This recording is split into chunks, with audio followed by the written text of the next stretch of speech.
विषय की बात क्या होगी। हम बुद्ध की एक पंक्ति से लेते हैं। महाकारुणिक बुद्ध ने कहा कि संसार में हर पल कुछ ना कुछ घट रहा है, कुछ ना कुछ हो रहा है, और जो कुछ भी संसार में हो रहा है, जो कुछ भी घट रहा है, उसका कोई ना कोई कारण है। बिना कारण कभी कुछ नहीं होता है। मैंने ये पंक्ति बुद्ध की इसलिए नोट की है आप लोगों के बीच में कि यदि हम लोग वेबिनार कर रहे हैं, बहुत तेजी से कर रहे हैं, और इस वर्ष का रेशियो निकालेंगे तो 365 दिन में 200 दिन से अधिक वेबिनार का कार्यक्रम राष्ट्रीय बौद्ध महासभा का होगा। मुझे लगता है ये भारत में इतिहास होगा कि इतनी अधिक वेबिनार करने का एक रिकॉर्ड होगा राष्ट्रीय बौद्ध महासभा का। हो सकता है अन्य लोगों का भी हो, लेकिन बुद्धिज्म पे काम करने वाले या बाबा साहब अम्बेडकर, साहू फूले की विचारधारा पे काम करने वाले जो लोग हैं, उनमें तो ये प्रथम स्थान होगा, ऐसा मुझे भरोसा है।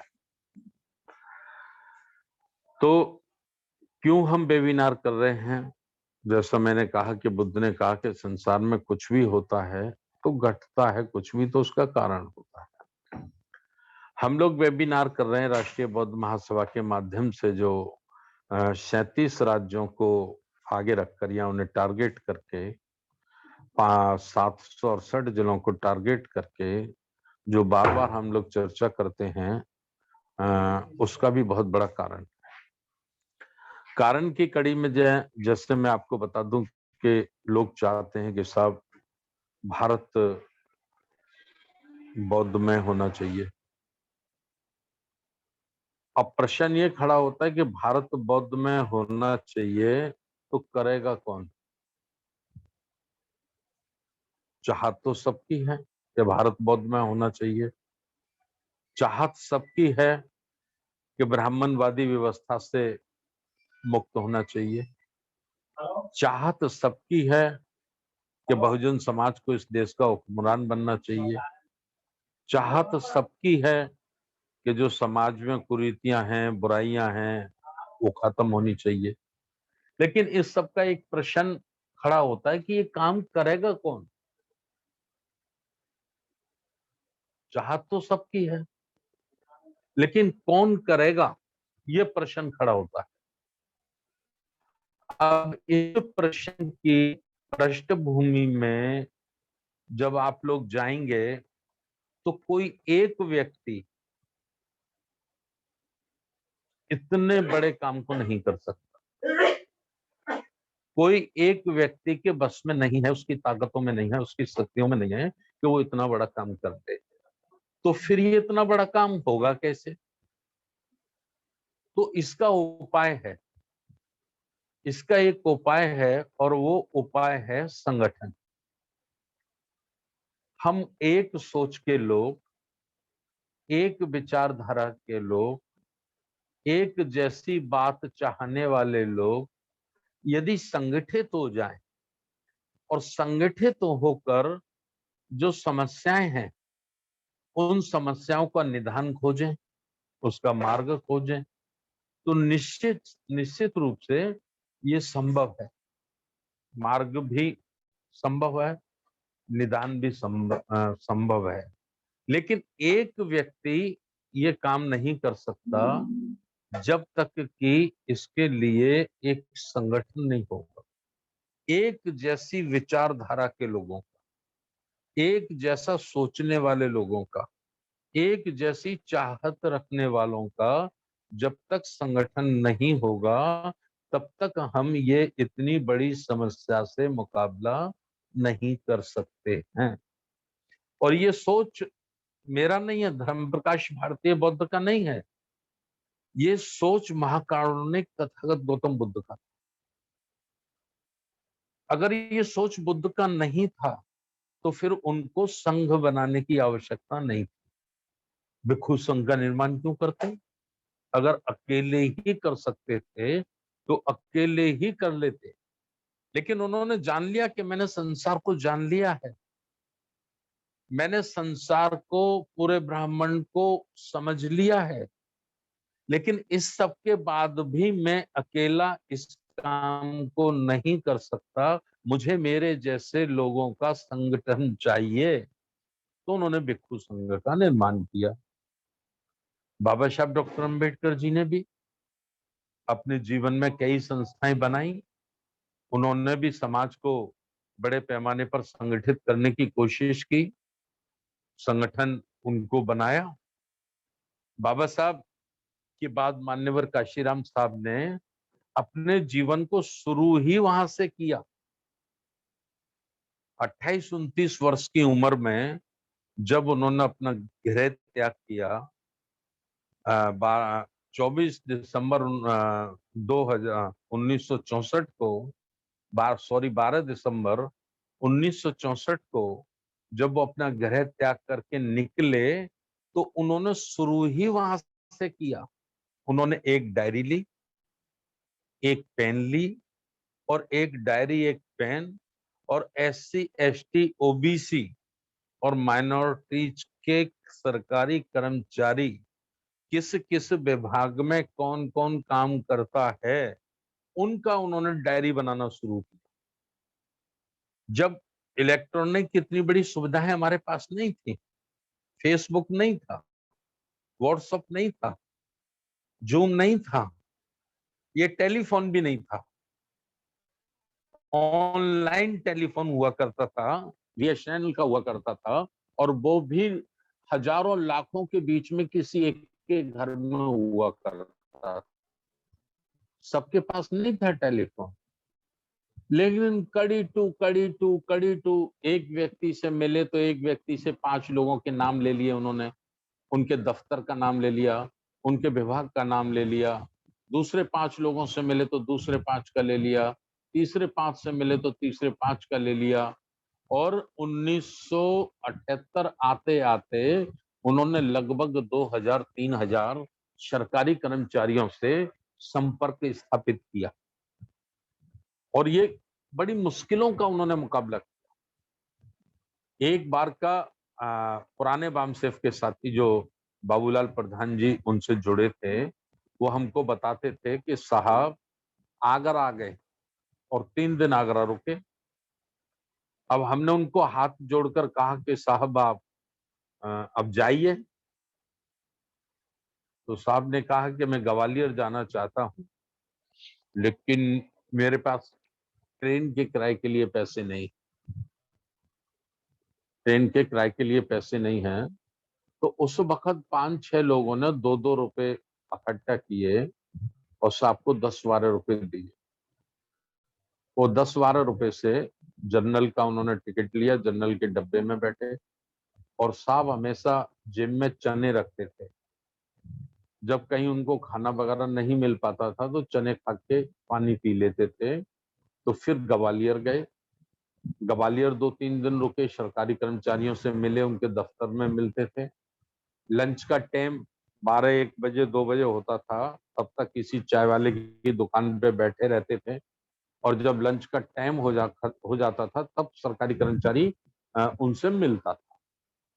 तो इस तरह से वो करते करते करते करते करते करते 6 दिसंबर 1978 को उन्होंने, कांशीराम साहब ने अपने साथियों से कहा कि देखो भाई, हमें एक संगठन की आवश्यकता, बिना संगठन के हम साऊ फूले अम्बेडकर के इस मूवमेंट को पूरा नहीं कर पाएंगे, इससे आगे नहीं बढ़ा पाएंगे।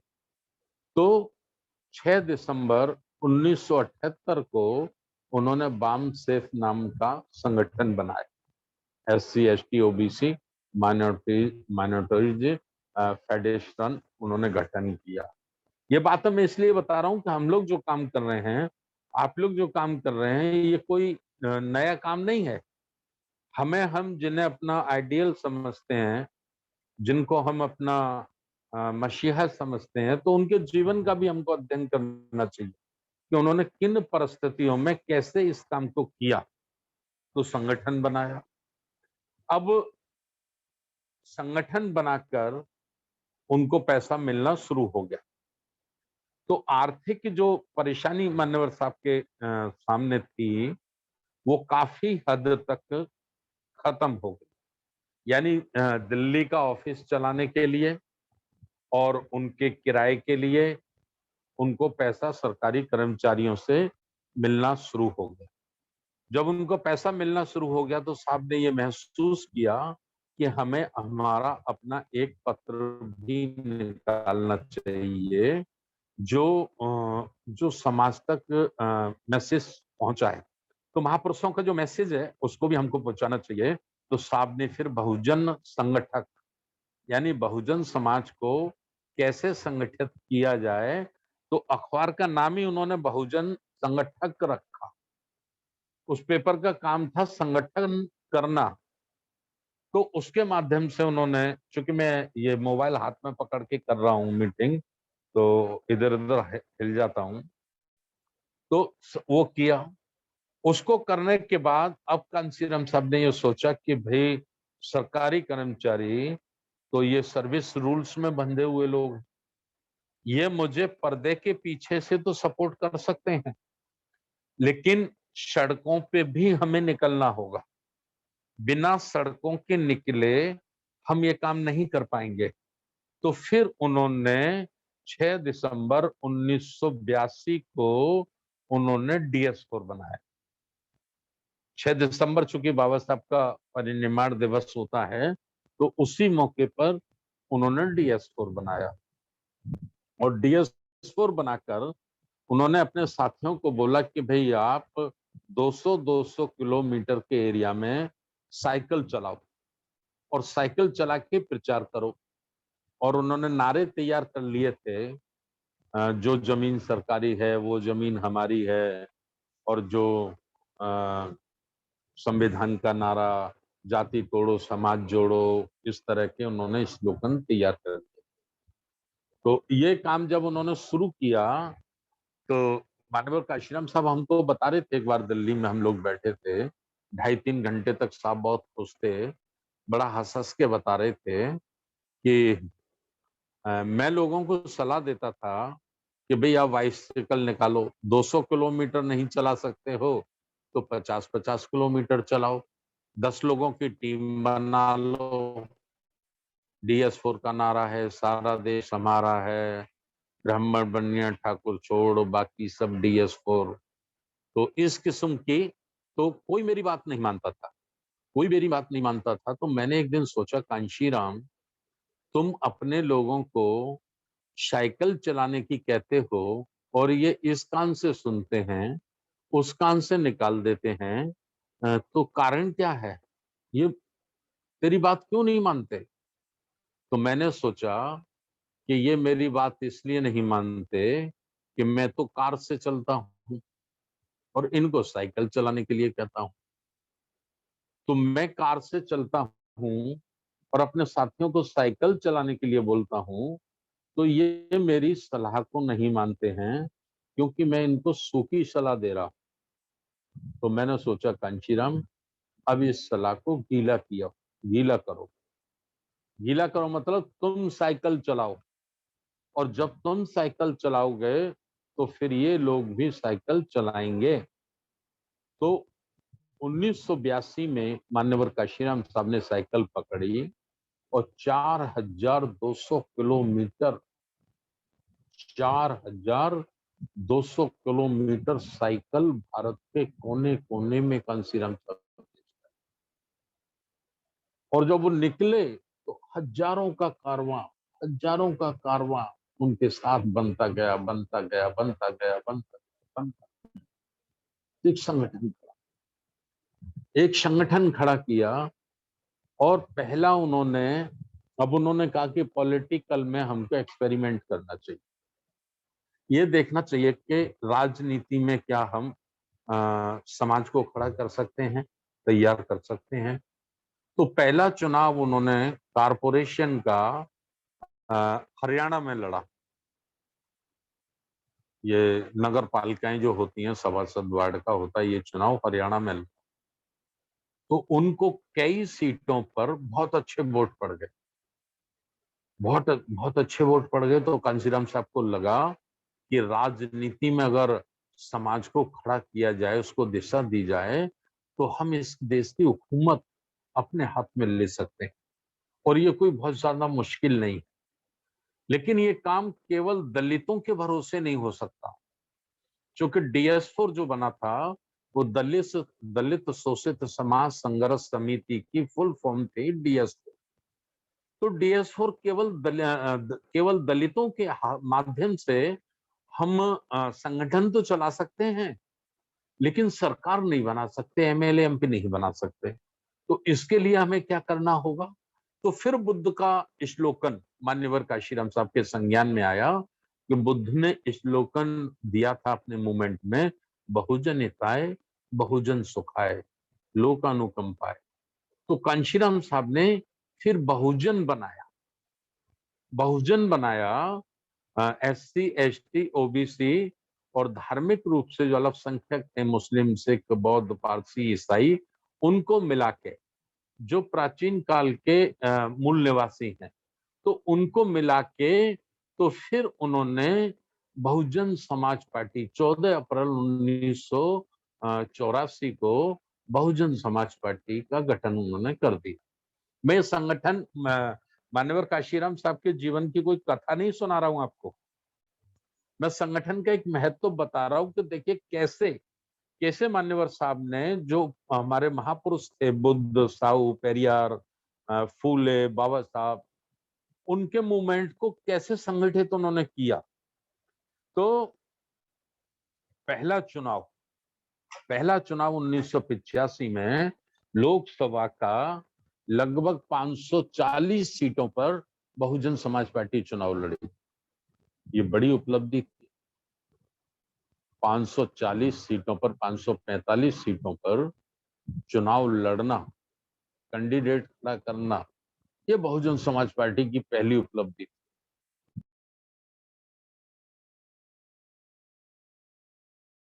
तो सारे अखबारों की हेडलाइंस थी। क्या हेडलाइन थी?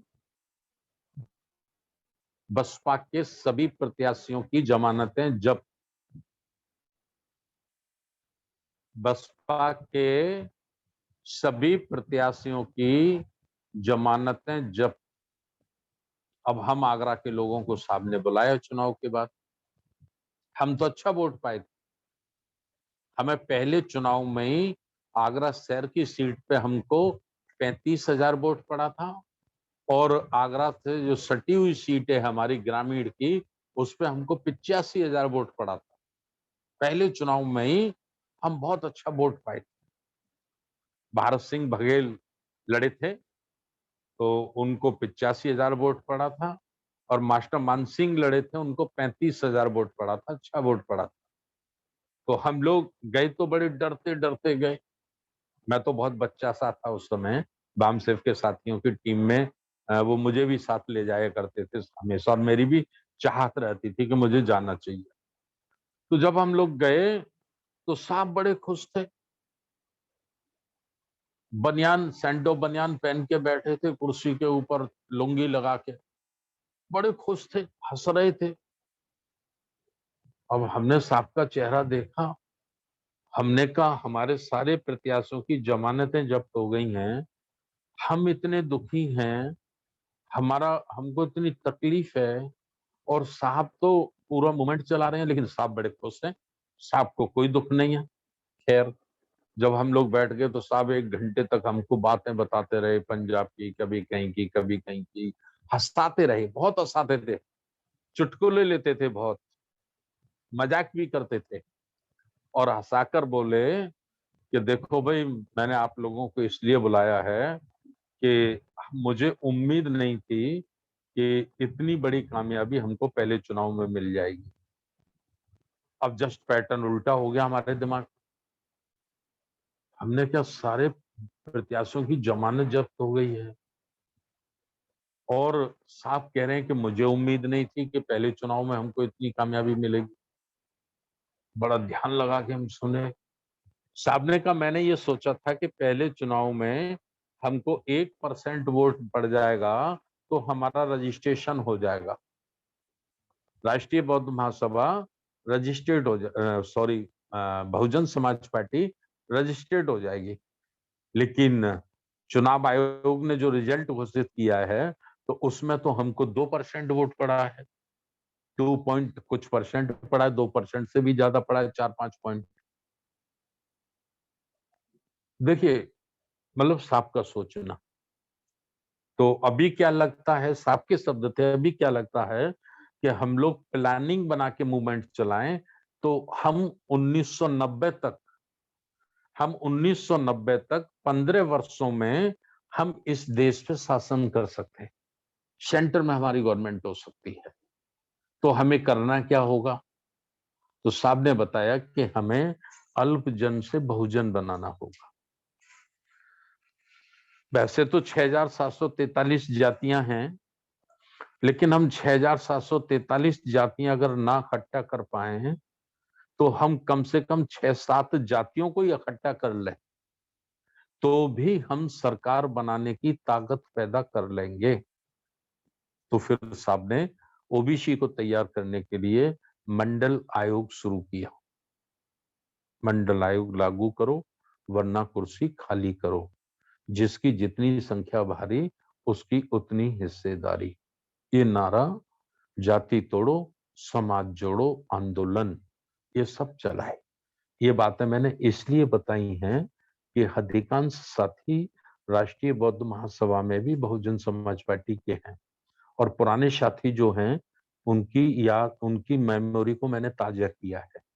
जो बातें मैंने कही हैं तो बहुत पुराने साथी इन बातों को पहले से ही जानते हैं।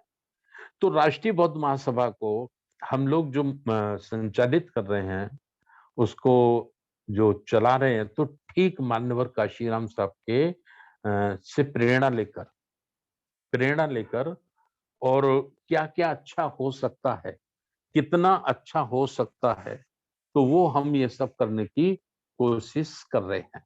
तो इसी कोशिश की कड़ी में अब हमें क्या करना है ये मैं आप लोगों की जानकारी में लाना चाहता।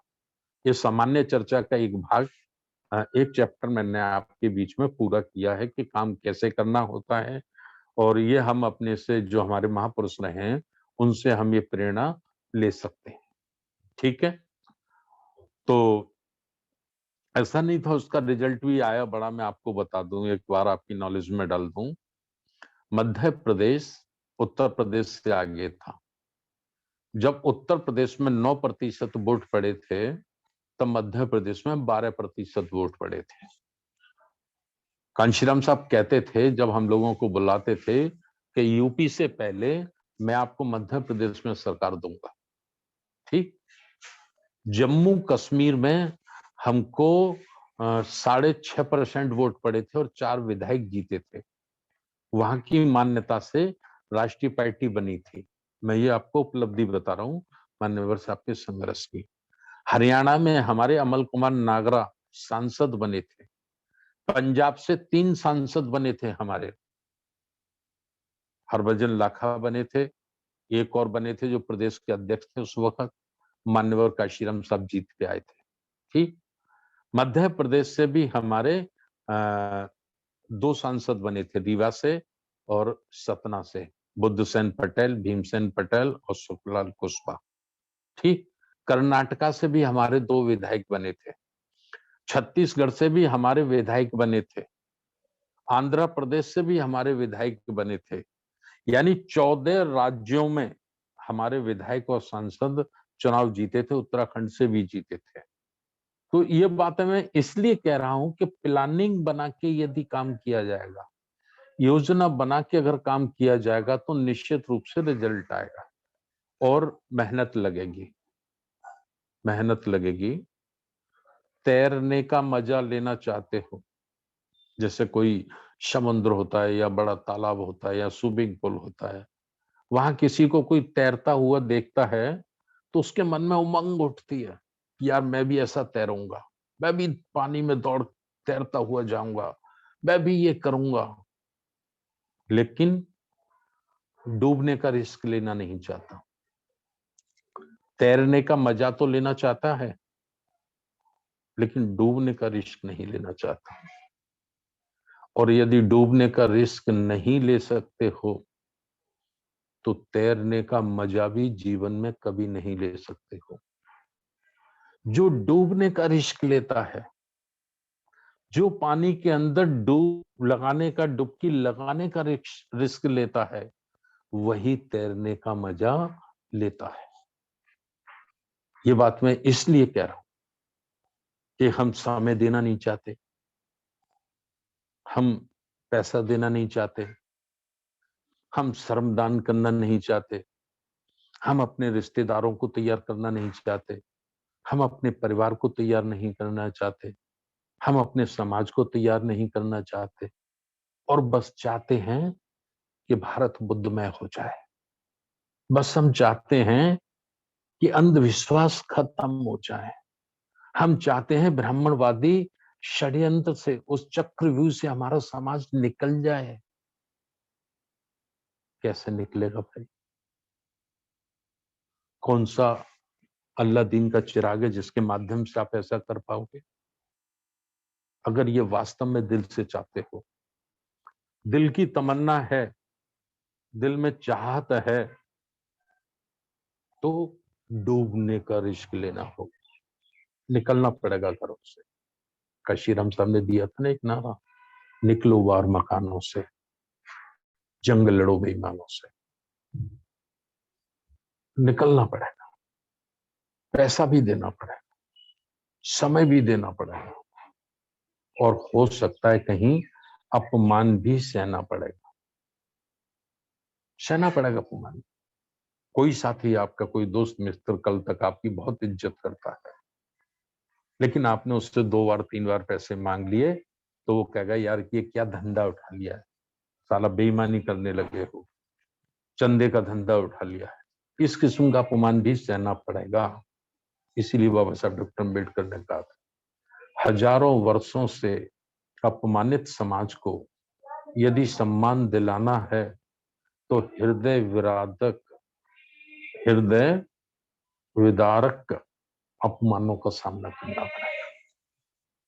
अभी नहीं है इतने बड़े अपमान हमारे सामने, जितने बाबा साहब के समय थे, फूले के समय थे, इतने बड़े नहीं है, लेकिन फिर भी कोई अनसमझ व्यक्ति हमें 2 शब्द बुरा भी बोल सकता है।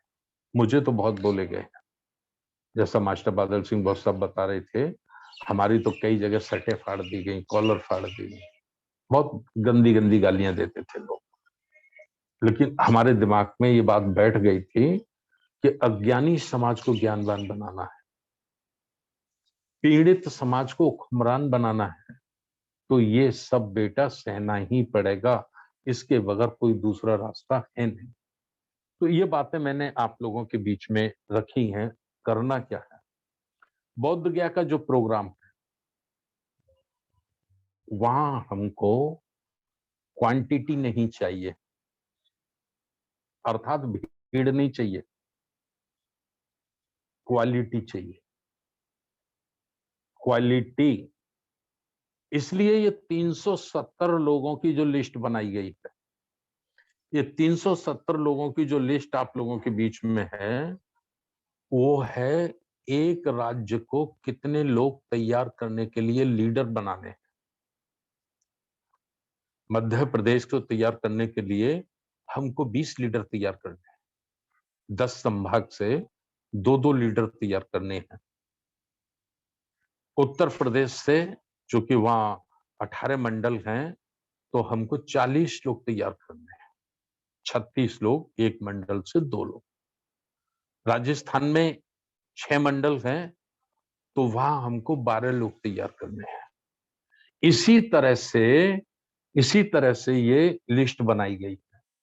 तो हमारे जितने भी जोन के प्रभारी हैं, अभी मैंने थोड़ा सा अपना काम हल्का करने के लिए 5 जोन राष्ट्रीय उपाध्यक्ष अपने माननीय एम आर प्रशांत साहब को दिए हैं, और 5 जोन हमारे राष्ट्रीय कार्यकारी अध्यक्ष माननीय बादल सिंह बौद्ध साहब को दिए हैं। और माननीय बादल सिंह बौद्ध साहब अपने 5 जोन भी तैयार करेंगे, साथ साथ में वो उनका एम.आर. प्रशांत साहब का संरक्षण भी करेंगे, संरक्षण भी उनको करना है उनका।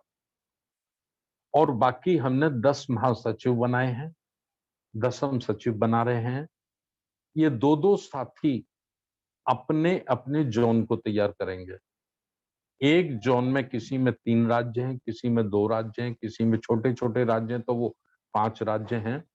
हमने भारत का नक्शा अपने पास रख के, तो जो सटे सटे राज्य हैं, जहां ज्यादा लंबा उनको एरिया नहीं दौड़ना पड़ेगा, उस किस्म से ये बनाए।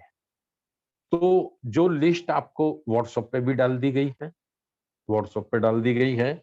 बाकी जो समझना चाहें वो केंद्रीय कार्यालय से मुकेश गौतम से और शशि वध से भी समझ सकते हैं, आप वहां भी समझ लें। तो ये सिलेक्शन करिए, आप सिलेक्शन करिए, उन लोगों को ही लाइए जो आगे राष्ट्रीय बौद्ध महासभा का नेतृत्व कर सके, लीडरशिप उनके अंदर क्वालिटी हो। नहीं है तो लीडरशिप क्वालिटी डेवलप करने की उनमें भाव हो। देखिए 2 प्रकार की बातें हैं। एक तो यह कि उसमें अलग से नजर आता है कि भाई ये लीडरशिप कर लेगा। जैसे रात को मैं आप लोगों की मीटिंग सुन रहा था, तो हमारे जो नेपालेश्वर टांडी हैं राष्ट्रीय महासचिव, तो उन्होंने बिना बताए, उनको बताया नहीं, मैंने नहीं बताया और किसी साथी ने बताया हो तो मुझे नहीं मालूम। उन्होंने बिना बताए अपने पूरे महीने की प्रगति रिपोर्ट डायरी में नोट की कि किस तारीख को उन्होंने क्या किया है। ठीक, ये इस किस्म का सबको करना है, सभी राष्ट्रीय महासचिवों को, सभी हमारे उपाध्यक्ष जी को भी, राष्ट्रीय कार्यकारी अध्यक्ष जी को भी, राष्ट्रीय सचिवों को भी, प्रदेश के संयोजक साथियों को भी, मंडल के साथियों को भी और जिला अध्यक्ष तक इस किस्म की रिपोर्ट सबको बनानी है। तो अब उनमें लीडरशिप डेवलप करने की जरूरत नहीं है, ऑटोमेटिकली लीडरशिप उनमें है। लेकिन बहुत सारे लोग ऐसे हैं जिनमें लीडरशिप नहीं है लेकिन वो करना चाहते, तमन्ना है मन में। तो जिनके मन में तमन्ना है तो उनमें फिर लीडरशिप क्वालिटी डेवलप करनी है, कैडर के माध्यम से, प्रशिक्षण के माध्यम से, सेमिनार के माध्यम से उनमें लीडरशिप क्वालिटी लानी है। तो ये है लीडरशिप क्वालिटी का सबसे पहला गुण क्या है? पहला गुण है विषय के अनुसार, विषय के अंतर्गत रहकर कम से कम 1 घंटे तक भाषण देने की कला। कम से कम 1 घंटा नॉन स्टॉप वो व्यक्ति बोल सके, ये लीडरशिप का पहला गुण है। तो उसका परीक्षण हमने शुरू कर दिया है। 3 अगस्त से 4 सितंबर तक जो 25 विषय हैं, तो एक विषय पर 2 साथी बोलेंगे, एक विषय पर 2 साथी बोलेंगे। उनकी लिस्ट सेंटर ऑफिस से तैयार हो गई है और सबको पहुंच रही है और 100 लोग इसमें इन्वॉल्व होंगे। 100 लोग माने एक सीनियर साथी जो हमारे राष्ट्रीय के कार्यकारिणी के सदस्य हैं या उम्र में सीनियर हैं, उनका तजुर्बा है, वो अध्यक्षता करेंगे। एक साथी संचालन करेंगे, एक साथी मुख्य अतिथि रहेंगे और एक साथी विशिष्ट अतिथि रहेंगे। और टाइम होगा पूरा 1 घंटा, केवल 1 घंटे में ही ये काम खत्म होना है। रात्रि 9 बजे शुरू होगा, खाना वाना खा के आप लोग बैठे हैं सारे लोग, और 10 बजे घड़ी से मिला के 10 बजे सभ्य होनी है। ये भी ध्यान रखें। अनुशासन का मतलब होता है कि जो कहा गया है उतना ही किया जाए। तो ये 25 पॉइंट जो हैं, जो बड़ी ज्वलंत समस्या है, चारों तरफ से जो घेराबंदी की गई है पूरे देश की, पूंजीपतियों ने, ब्राह्मणशाही व्यवस्था ने या मनुवादी व्यवस्था ने पूरे देश को जो चारों तरफ से शिकंजे में कस लिया है, तो उन के शिकंजे से कैसे निकला जा सकता है, उसके क्या-क्या उपाय हो सकते हैं, उन उपाय पर 25 पॉइंट नोट किए गए। पॉइंट तो 100-200 बन सकते हैं, लेकिन 25 पॉइंट नोट किए गए हैं। इन पे पूरे 1 महीने देश में आपको चर्चा करनी। एक विषय रखा था हमारे राष्ट्रीय महासचिव संगप्री कमलेश बौद्ध जी ने कि रविवार को हमारे साथी लोग काम करना चाहते हैं। तो मैं उनको बता दूं कि अब रविवार को हम लोग अवकाश रखेंगे और जरूरी कोई बात करनी होगी तो रात को 9 बजे हम लोग बात करते रहेंगे। रविवार पूरी तरह से आपके लिए स्वतंत्र रहेगा पूरे देश के लिए। आप लोग फिजिकली मीटिंगें करो, फिजिकली काम करो और फिजिकली संगठन को तैयार करो। तो बौद्ध गया में जो आपको आना है, मुझे मालूम है कि घूमने की दृष्टि से लोग ज्यादा आएंगे। तो घूमने की दृष्टि से जो लोग आएंगे, तो जैसा हमारे राष्ट्रीय कार्यकारी अध्यक्ष जी ने आपको कहा, या तो 2 दिन पहले आ जाइए आप, या 2 दिन बाद में रुक जाइए, लेकिन ये 3 दिन पूरा हमें समय आपका चाहिए, पूरा समय चाहिए। और पर हेड प्रत्येक व्यक्ति के अनुसार 2,000 रुपए चाहिए। देखिए अभी मार्च का प्रोग्राम हुआ था 3 दिन का, 80,000 रुपए का नुकसान उसमें गया है। आपके सहयोग के बाद भी आगरा के तमाम लोगों ने खाद्य सामग्री का भी सहयोग किया।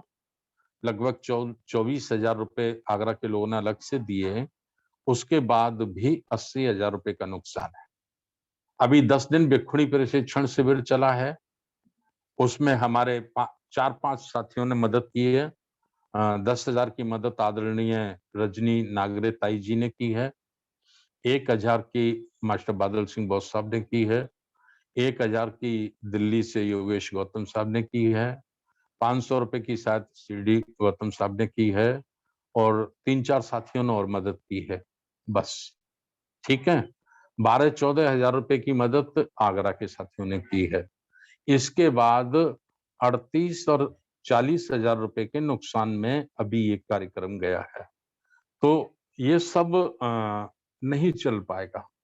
फिर एक दिन हम लोग टूट जाएंगे, थक जाएंगे। तो इसलिए सभी को ये वजन उठाना है, सभी को इसमें भागीदारी सुनिश्चित करनी है। तो 2,000 रुपए आपको निश्चित रूप से देने ही होंगे। 2,000 से भी ये पूरा नहीं होगा। हम लोग आपस में मिलके कुछ कलेक्शन और करेंगे, तब जाके ये कार्यक्रम हो पाएगा। तो 2,000 रुपए आपको देने ही होंगे। एक बात विशेष रूप से ध्यान में रख लीजिएगा। दूसरा, सबको प्रवेश पत्र मिलेंगे। प्रवेश पत्र मिलेंगे, जिस पे प्रवेश पत्र होगा उन्हीं को एंट्री मिलेगी और उन्हीं को नाश्ता मिलेगा, उन्हीं को लंच मिलेगा और उन्हीं को रूम मिलेगा रहने के लिए। जिसके पास प्रवेश पत्र नहीं होगा, उसको ना तो नाश्ता में खाने में उनको मिलेगा, ना ही उनको रूम में रहने की अनुमति मिलेगी। तो ये अनुशासन की कड़ी का एक भाग है। अनुशासन में रहकर ही ये काम साथियों हम लोगों को, आप लोगों को करना है और समय जीवन में बहुत कम। मैं फिर आपसे निवेदन कर रहा हूँ, समय बहुत कम है, बहुत कम समय है। समय रहते 100 करोड़ लोगों को जगाना है, 100 करोड़ लोगों को तैयार करना है, वरना सब कुछ लुट जाएगा, सब कुछ मिट जाएगा, कुछ भी बचेगा नहीं। बहुत भयंकर समय से हम लोग गुजर रहे हैं।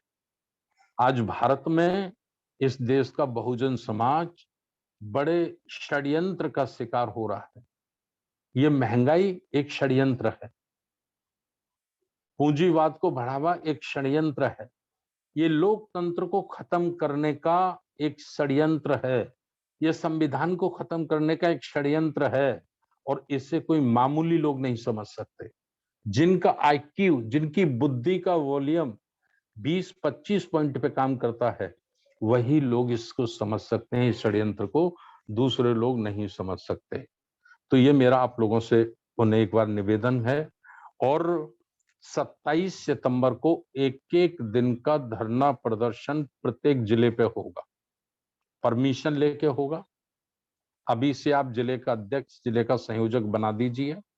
उसके लेटर हेड पे वो अपने डिस्ट्रिक्ट के कलेक्टर से, सिटी मजिस्ट्रेट से, जो भी परमिशन अथॉरिटी होगी उससे वो परमिशन लेंगे और जो ज्ञापन पत्र बनाया जाएगा 4 सितंबर की, ये 4 सितंबर तक इस पे पूरे देश में चर्चा चलेगी।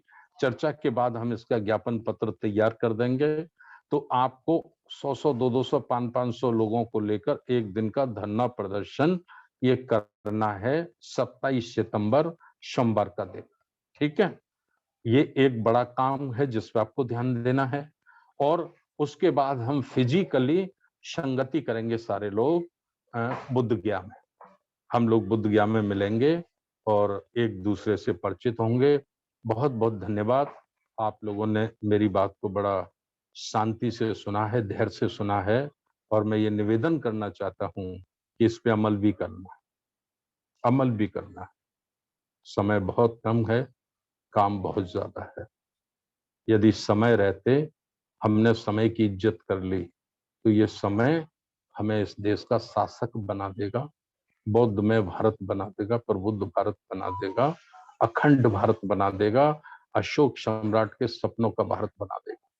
और यदि हमने समय की कदर नहीं की, हमने समय रहते अपने को नहीं संभाला, तो सब कुछ लुटने वाला है।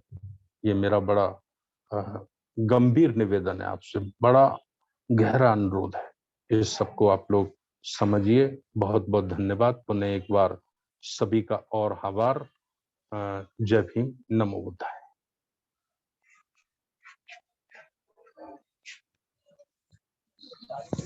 बहुत बहुत साधुवाद माननीय साहब, आपने संगठन और अपने अनुभव बताए हैं लोगों को, सभी साथियों ने सुना। और मुझे लगता है कि इतने बढ़िया अनुभव हैं कि उनको अगर हम देखें तो हम उसकी तुलना में कुछ भी नहीं कर पा रहे हैं, और ना ही हमारा इतना अपमान हो रहा है और ना ही हम इतने परेशान हैं। पहले जो संघर्ष हमारे अग्रजों ने किया है उसकी तुलना में हम बहुत ही मजे में हैं आज की स्थिति में, इसीलिए शायद हम इस बात को नहीं समझ पा रहे हैं। और इसके पश्चात माननीय अध्यक्ष जी, इसके बाद पश्चात समाप्त कराएं। जी हाँ, सभ्य सत्ता करा दो। और अगर किसी का प्रश्न हो, कोई साथी प्रश्न पूछना चाहते हो तो प्रश्न करा दो। जी जी जी, कोई साथी अगर प्रश्न पूछना। हमारे एक माननीय उपासिका हैं कलकत्ता से, संजना राम जी, उन्होंने चैट बॉक्स में लिखा था कि आंसर क्वेश्चन भी होना चाहिए सर, है ना? किसी साथी का अगर कोई प्रश्न है तो वो अपना हैंड रेस करें और उसके बाद हमारे जो आईटी सेल के प्रभारी हैं वो आपका माइक अनम्यूट कर देंगे, आप अपना प्रश्न पूछ सकते हैं। अगर आपका कोई प्रश्न नहीं है तो फिर हम सभ्य सत्ता कर कार्यक्रम का समापन करेंगे। तो अभी तक किसी का हैंड रेस नहीं हुआ है। मैं 2 मिनट और ले रहा हूँ संचालक जी। जी जी, हमारे भारत के 9-10 राज्य ऐसे हैं जी, उन राज्यों में जो हमारी वेबिनार हो रही हैं जी, इन वेबिनारों से उनको कोई लाभ नहीं हो रहा है, क्योंकि या तो वह क्षेत्रीय भाषा है या इंग्लिश भाषा है। तो उन राज्यों के लिए हम इंग्लिश के जो अच्छे जानकार हैं उनके द्वारा इसी प्रकार की सामान्य चर्चा और वेबिनार की व्यवस्था भी माननीय साहब से निवेदन करती हैं कि उनके लिए भी ये व्यवस्था हो, इंग्लिश में जो अच्छे से उनको समझ सकती हैं, क्योंकि वह साथी हमारी विचारधारा को नहीं समझ पा रहे हैं, इसलिए वह हमसे कट में चल रहे हैं। तो मेरा ये प्रस्ताव है साहब। नहीं, ये प्रस्ताव आपका एकदम सही है। तो जो उनकी भाषा समझते हैं या इंग्लिश समझते हैं, तो ऐसे 2-3 लोगों का पैनल बना के अधिकृत कर दो। ये साउथ के लिए है, साउथ में ये प्रॉब्लम है जी। तो उनका 2-3 लोगों का ऐसा पैनल बना के उनको अधिकृत कर दो और वो उनके साथ चर्चा करें। वो चर्चा करें, व्यक्तिगत रूप से फोन से भी चर्चा करें और उनके अनुसार वो अपना जूम पे भी प्रोग्राम रख लें। आईडी अपनी यही काम में आ जाएगी जी, आईडी से रख लें और वो वहाँ आपस में डिस्कशन कर लें। हम लोग सुन सकते हैं, श्रोता बन के हम लोग जुड़ जाएंगे, लेकिन वो सुन लें। और एक ये हो सकता है कि उसी राज्य में यदि कोई व्यक्ति तैयार हो गया है, और मुझे लगता है कि 1-1, 2-2 व्यक्ति हैं सब राज्यों में, तो उनकी वो अपनी मातृभाषा में भी उनको बता सकते हैं। जी। उनकी मातृभाषा में भी उनको वो बता सकते हैं इंग्लिश के साथ साथ, और हमारा कोई साथी रहेगा वो उनको बता देगा। कई जगह ऐसा भी है कि वो हिंदी समझ लेते हैं, शहर में रहने वाले लोग समझ लेते हैं हिंदी, और वो अपनी भाषा में उसको ट्रांसलेट कर सकते हैं, ऐसा भी हो सकता है ना। जी यथासंभव जो भी हो करो, वो भी विचारधारा से बच ना पाए, विचारधारा से छूट ना पाए, है ना। जी जी ये जी कर लीजिए।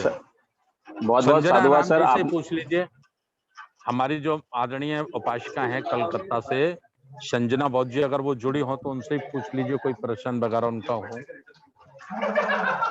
उपासिका संजना राम जी, अगर आप हमें सुन पा रही हैं तो आप अगर आपका कोई प्रश्न है तो आप निश्चित होकर प्रश्न पूछिए। आपका माइक अनम्यूट करा देते हैं, आप हैंड रेस करिए अगर आप सुन पा रहे हैं हमें तो। माइक और अगर अनम्यूट नहीं पे सुन, ऑप्शन दे रहा हूँ, आप माइक अनम्यूट करें।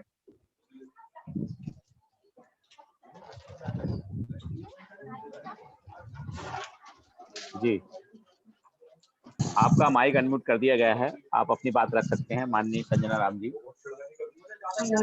मेरा वैसे कोई फिलहाल इसमें ऐसा नहीं है, लेकिन मैं ये देना, सॉरी, मैं सभी को जय भीम नमो बुद्धाय। मेरा जय भीम। क्वेश्चन नहीं है, लेकिन सजेशन दे रही थी कि प्रश्न उत्तर इस चीज पे होना चाहिए, जो कि मैंने व्हाट्सएप पे डाला था प्रश्न पूछा गया था। इसके अलावा मैंने कभी प्रश्न, तो मुझे ऐसा लगा कि क्या होता है कि बहुत बार मुझे ऐसा लगता है कि शायद दूसरे लोग भी फील करते हैं कि रखने के बाद उनमें से बहुत सारे ऐसा क्वेश्चंस हमें शायद पूछने की जरूरत उस समय पड़ती है। अगर ये इंटरेक्शन अगर ये क्वेश्चन आंसर, आप चलिए सर, मैं नहीं आ पा रहा हूँ अभी, तब तक कराता हूँ बैठ के। तो उनके लिए बहुत आसान होगा कि फॉर एग्जाम्पल अंदर चल नहीं, एक दो साथ क्वेश्चन करना चाहते हैं बट वो पूछ नहीं पा रहे या उनको किसी तरीके की हेजिटेशन हो रही है, तो अगर मैं पूछ लेती हूँ तो उनको भी शायद उनका आंसर मिल जाएगा। तो इसलिए मुझे ऐसा लगा कि ये सजेशन मुझे अपनी तरफ से देना चाहिए। Thank you. जी जी धन्यवाद, बहुत बहुत साधुवाद, आपने बात रखी। हमारे दिनेश नाग जी हैं, वो भी एक सवाल पूछ रहे हैं। जी जी दिनेश नाग जी, कल भी बात हुई थी, तो जी बिल्कुल दिनेश नाग जी आप अपनी बात रखिए। आपका माइक अनम्यूट करें माननीय जी, कर दिया। जी जी सभी को सप्रेम जय भीम नमो बुद्धा। जी जी जय भीम नमो बुद्धाय। सर मैं तो 2 दिन से ही वेबिनार में पार्टिसिपेट कर रहा हूँ, और ये जो लिंक है, हमारे एक पुराना साथी है जो कि हमने बाबा साहेब अम्बेडकर के मिशन में काम कर रहे थे, लेकिन आरबीएम के बारे में मुझे ज्यादा जानकारी नहीं है। लेकिन ऐसा हम लोग बुद्धिज्म के बारे में या बुद्धिज्म के प्रचार प्रसार के लिए हम लोग कुछ काम कर रहे हैं, लेकिन मैं चाहता हूं आगे कुछ काम करने के लिए आरबीएम के साथ जुड़ना चाहता हूं, लेकिन आरबीएम के बारे में मेरे को बिल्कुल जानकारी नहीं है। तो उस हिसाब से संगठन के बारे में थोड़ा सा भी अगर मेरे को इंफॉर्मेशन मिले ताकि मैं लोगों को भी बता सकूं, यही मेरा पूछना था। सर आपका नंबर दे दीजिए, और आप उड़ीसा से है ना? ओके, ओडिशा जी। तो महेश्वर संदा जी और एमआर प्रसाद साहब जो हमारे राष्ट्रीय उपाध्यक्ष हैं, ये आपका मार्गदर्शन करेंगे अपनी रीजनल लैंग्वेज में, और हिंदी में भी आपको अच्छे से आती है तो हम भी मार्गदर्शन करेंगे। तो आपका नंबर दे दीजिए हम चैट बॉक्स में। ठीक है, मैं अपना, ठीक है, मैं इसमें मेरा नंबर डाल देता हूँ। नंबर डाल दीजिए।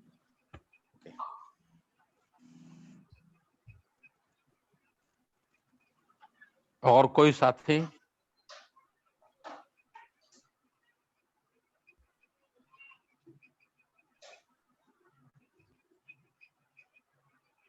अन्य साथियों के अगर कोई प्रश्न हो तो अभी पूछ सकते हैं, 5 मिनट और है।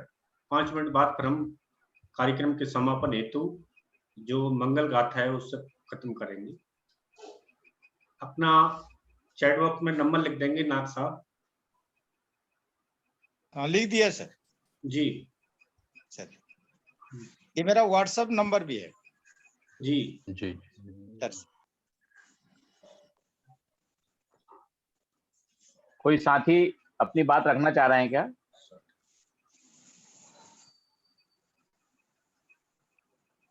अब कोई साथी नहीं है तो संचालक जी मैं सबके माइक अनम्यूट कर देता हूँ सभ्य सत्ता के लिए। जी जी। तो सभी साथियों ने आज की बैठक में माननीय राष्ट्रीय अध्यक्ष जी, माइक अनम्यूट कर लें संचालक जी। माननीय राष्ट्रीय अध्यक्ष जी और माननीय कार्यवाहक राष्ट्रीय अध्यक्ष और हमारे राष्ट्रीय उपाध्यक्ष माननीय खान साहब को हमने सुना और बड़ी ही अच्छी बातें उन्होंने बताई हैं जो हमारे संगठन और हमारे लिए उपयोगी है। तो सभी साथियों से मेरा अनुरोध है कि मन को शांत करें और इसके पश्चात हम सभ्य सत्ता कर आज के कार्यक्रम का समापन करेंगे। और नेक्स्ट जो भी वेबिनार है उसकी सूचना दे दी गई है, तो अब जो सारी वेबिनार है वो शाम के समय होंगी, तो उसका समय निर्धारित करें और पूरे मनोदशा से तैयार होकर बैठें ताकि हम मीटिंग को सुनकर अपनी जो सीखें उस सीख कर समाज तक पहुंचाने का काम कर सकें, क्योंकि जो जितना अच्छा श्रोता होता है उतना अच्छा वक्ता होता है। तो सभी साथियों से अनुरोध है कि मन को शांत करें और सभ्य सत्ता करेंगे। सभ्य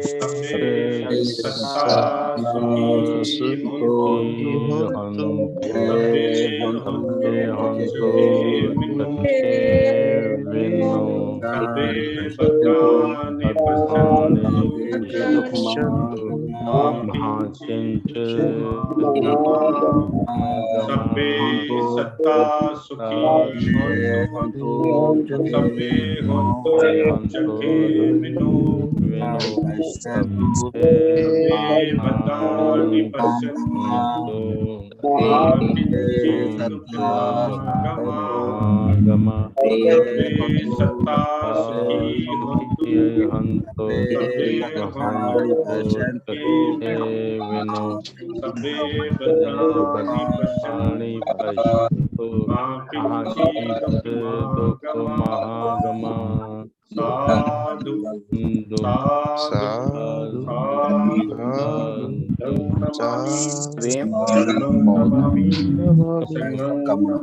साधु साधु सबका मंगल हो।